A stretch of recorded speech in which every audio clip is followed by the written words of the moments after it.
ABP news आपको रखे आगे। किसान आंदोलन का आज 43वां दिन। सुबह 11 बजे कुंडली मानेसर पलवल एक्सप्रेस वे पर ट्रैक्टर मार्च निकालेंगे किसान। आज आंदोलनकारी किसान दिल्ली के सिंघू, टिकरी, गाजीपुर और शाहजहांपुर बॉर्डर से ट्रैक्टर पर सवार होकर केएमपी एक्सप्रेस वे शक्ति प्रदर्शन करेंगे। 7,000 से ज्यादा ट्रैक्टर के शामिल होने का दावा।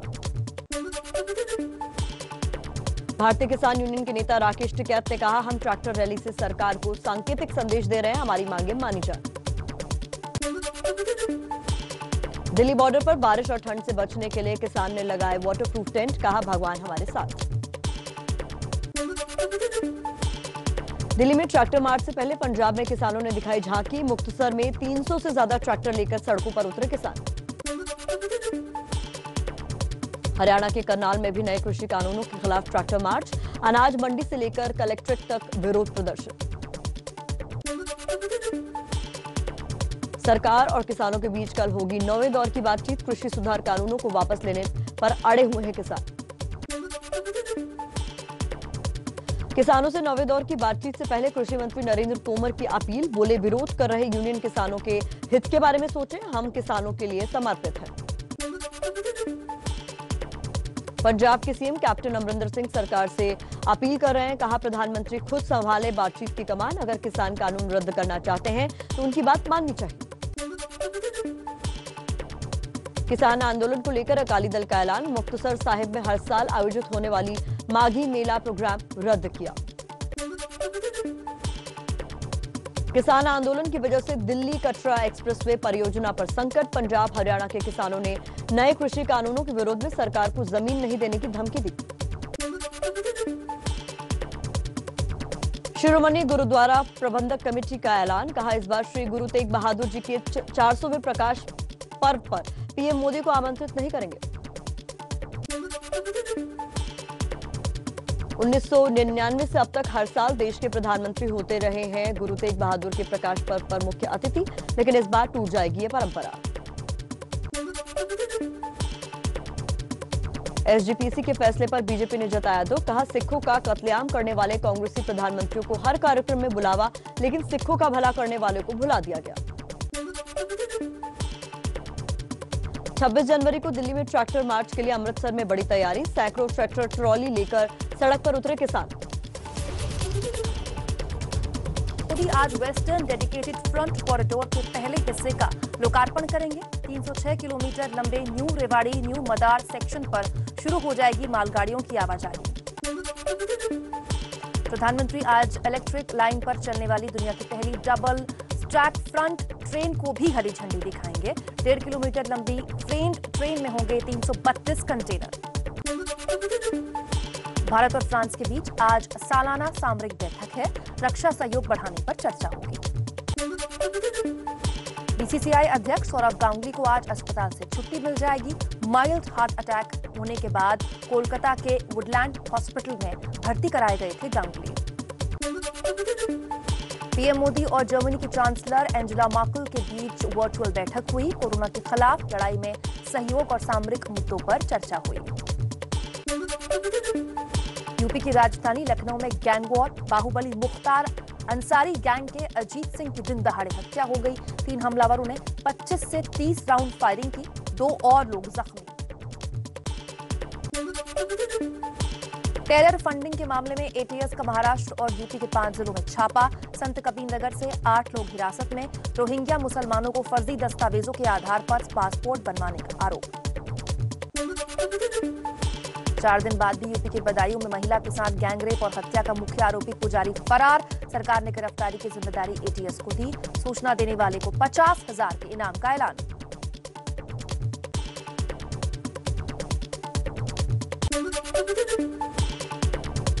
बदायूं में 3 जनवरी को मंदिर में पूजा करने गई आंगनबाड़ी सहायिका के साथ निर्भया जैसी हैवानियत हुई थी। इस मामले में पुजारी का चेला और ड्राइवर पकड़ा जा चुका है, लेकिन पुजारी का अब तक सुराग नहीं।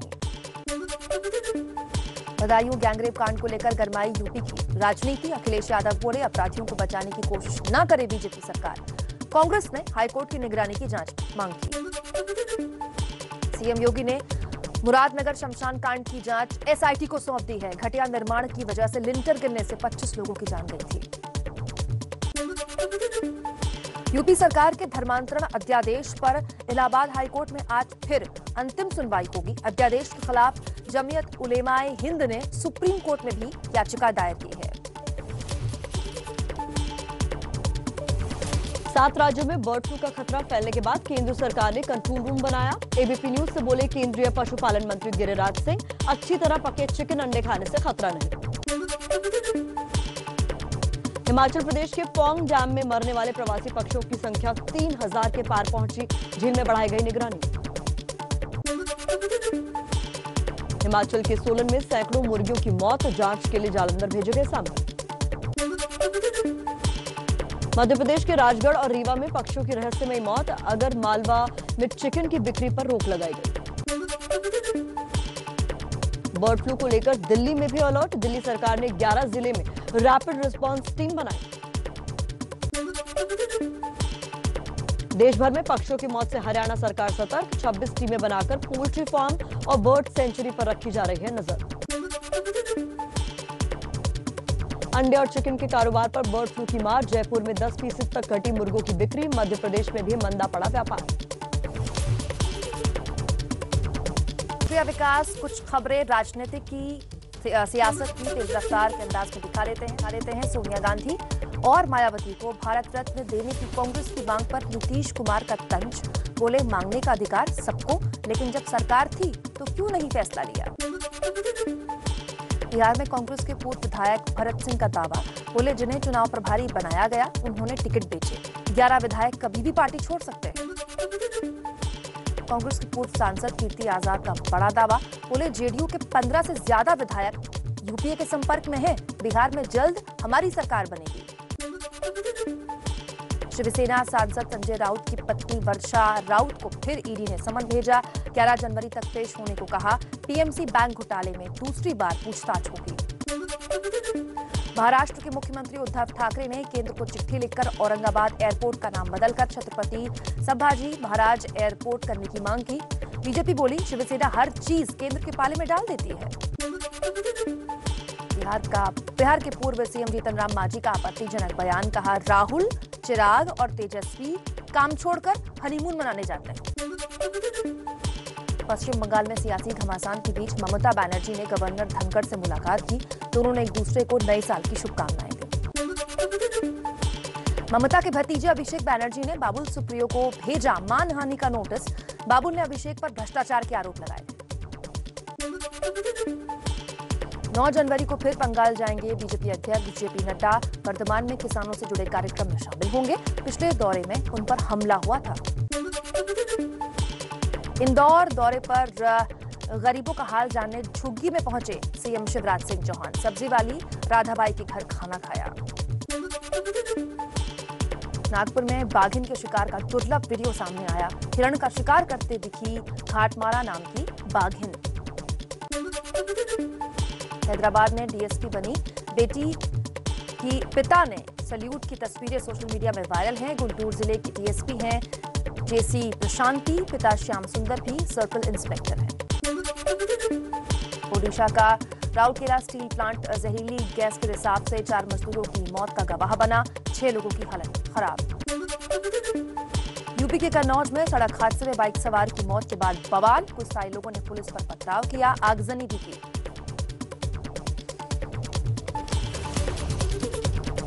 पंजाब के अमृतसर में महिला डॉक्टर को बंधक बनाकर गहने और लाखों रुपए की लूट। मरीज बनकर क्लिनिक में आए थे बदमाश।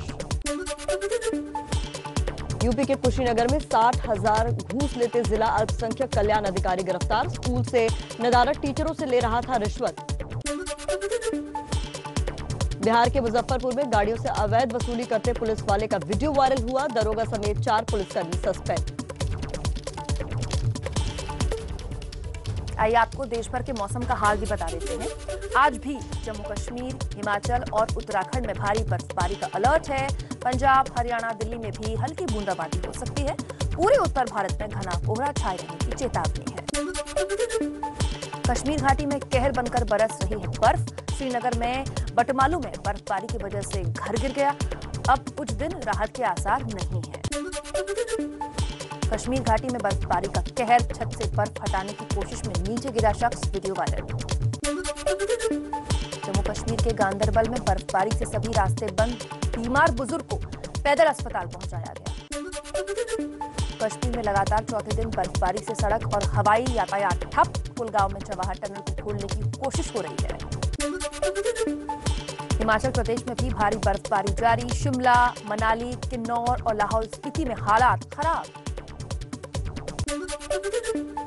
उत्तराखंड के यमुनोत्री में भी जमकर बर्फबारी हो रही है, मंदिर परिसर में हर तरफ बर्फ ही बर्फ है।